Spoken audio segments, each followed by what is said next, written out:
20/1ના રોજ ધરમપુરમાં અંધેરા ગામની એક આદિવાસી દીકરીનું મળી આવતી નથી અને એનું રચાઈ ફોસલાવીને કોઈ યુવક અપહરણ કરી ગયો છે એવી યુવતીના પિતાએ ફરિયાદ નોંધાવી હતી 20 તારીખના રોજ. આ બાબતની ગંભીરતાને ધ્યાને લઈ અને યુવતીને શોધવા માટે અને યુવકને શોધવા માટે તમામ પ્રયત્ન કરવામાં આવ્યા. યુવતી અને આરોપી બંનેના સગાવાલા, પરિચિતો, મિત્ર મંડળ તમામની પૂછપરછ કરવામાં આવી. તેમની અને ટેકનિકલ ડિટેલનો અભ્યાસ કરવામાં આવ્યો. આ ઉપરાંત યુવક અને યુવતી જે યુવક છે એ યુવતીને લગ્નની લાલચ આપીને ભગાડી ગયો હતો. તે લોકો જ્યાંથી નીકળ્યા હતા ત્યાંથી શરૂ કરી અને સીસીટીવીમાં ચેક કરવામાં આવ્યા. સીસીટીવી ચેક કરતાં એ વિગત જણાઈ આવી કે આ યુવક યુવતી છે વલસાડ સ્ટેશન પર જોવામાં આવ્યા હતા.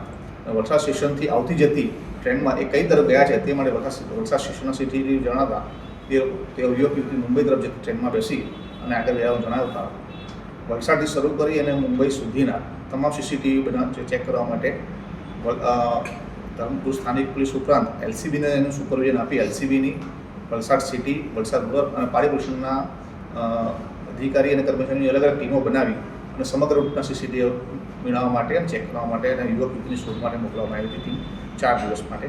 દરમિયાનની અંદર આ યુવક યુવતી મુંબઈ સેન્ટ્રલ પર ઉતર્યા હતા અને ત્યારબાદ લોકલ ટ્રેનમાં બેસી અને આગળ ગયા હતા.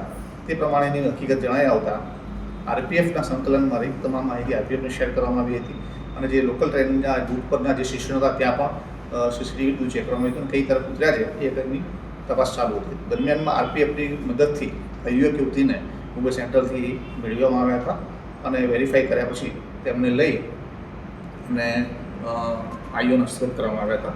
આ ગુનાની ગંભીરતાને ધ્યાનમાં રહી અને આદિવાસી સમાજની દીકરી હોય, સગીરવની હોય, જે તે સમયે જ બીએનએસની કલમ 138(2) 87 અને એટ્રોસિટી એક્ટની કલમ 325 325(1) મુજબનો ગુનો દાખલ કરી અને તપાસ છે એસટી ડીવાયએસપી સામે સોંપવામાં આવી હતી.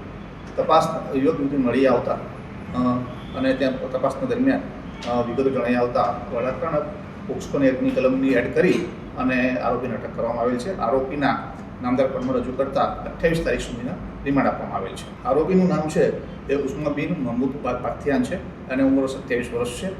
આરોપી 10 પછી આઈટીઆઈ કરેલ છે અને તે અતુલ કંપનીની અંદર ફિટર કંપની તરીકે કામગીરી કરી રહેલ છે 3 થી 4 વર્ષથી.